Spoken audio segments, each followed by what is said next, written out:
Welcome back. You are watching and listening to Breakfast with Martin and Ellie.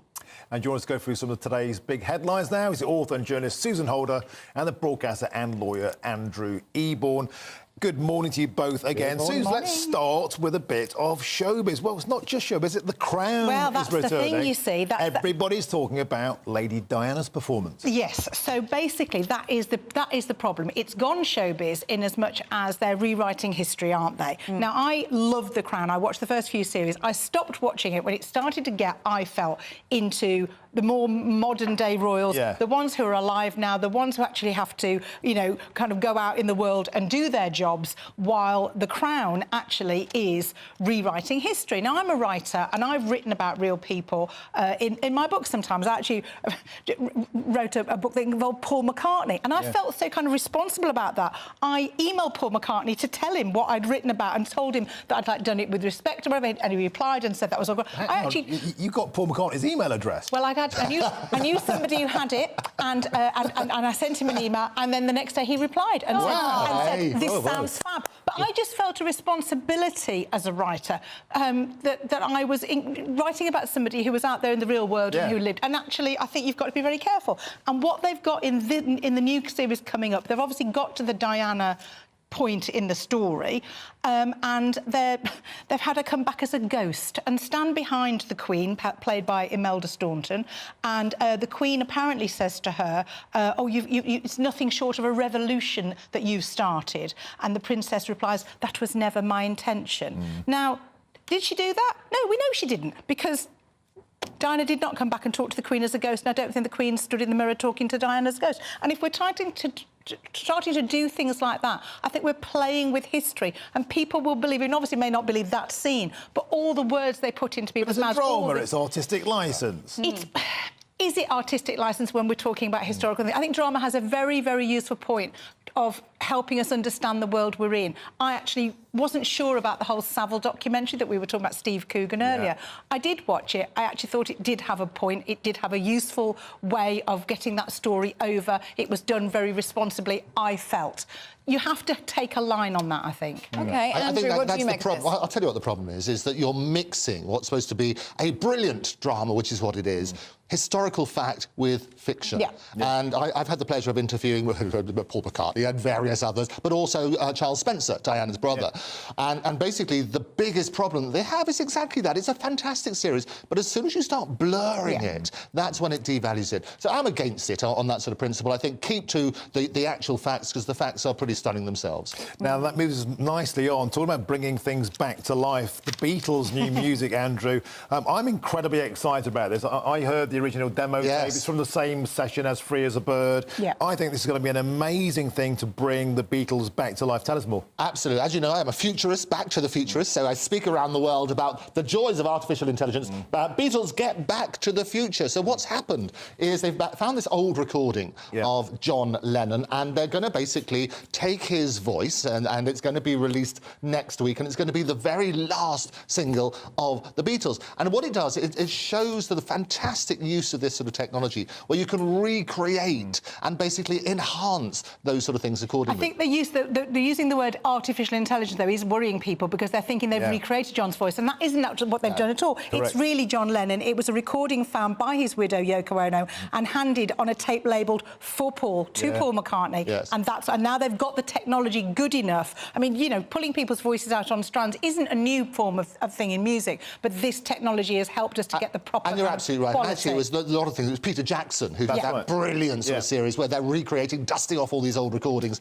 and enhancing them. So really, really exciting. We're going to see more of this, I can tell you. We're also going to see people being digitally resurrected. There'll be concerts with holograms and various other things. That's the whole of the conversation. Absolutely. Look, we've got some breaking news coming in the past few moments from the UK's FCA, who say we are reviewing how NatWest Group's and Coutts governance systems and controls are working to identify and address any significant shortcomings. This is in response to the Nigel Farage debanking scandal. And Nigel Farage has responded to the FCA's report. It has identified potential regulatory breaches in NatWest's handling of a decision decision to close the former Brexit Party leader Nigel Farage's accounts.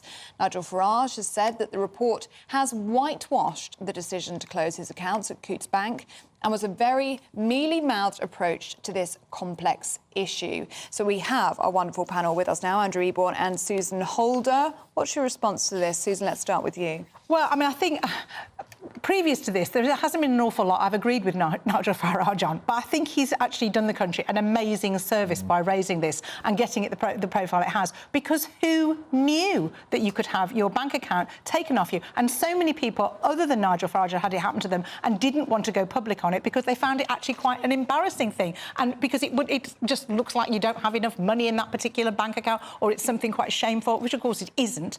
It is absolutely outrageous that anyone was ever debanked in this way, and we do need proper regulations. Why on earth it had to be brought up and why on earth they had to be told that, I've no idea. But well done to Nigel Farage for bringing it up. All credit to Nigel for raising this. I have a Coutts Bank account, surprise, they do great leather goods. How they reacted to it was far too slow. We always say that history repeats itself because we don't learn the lessons from history. So it's been a PR disaster for them.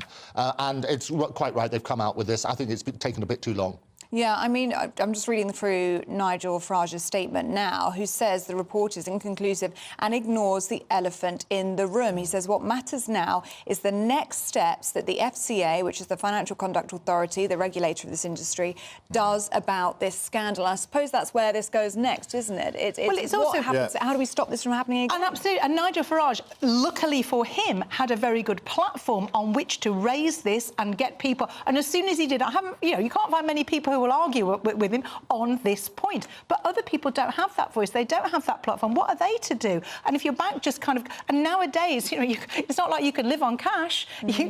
Everything in your life is controlled by the fact that you do need a bank account. It's, in the olden days, quite a lot of people didn't have them. And now that's unthinkable. Absolutely. And thousands of people came out as a result. And all credit to Nigel for raising that issue. And the next issue, of course, is the ongoing question around the size of the payout. Yes, absolutely. For the departing chief of NatWest, Dame Alison Rose, rumoured to be in the region of 10 or 11 million. Yes. I think that's severely in question, though, isn't it, actually? I also think Coutts has done this. I mean, the whole private bank, well, there's not anything very private about how they were doing their dealings, were there? I don't know how they can even call themselves that. They should be had under trade descriptions, really.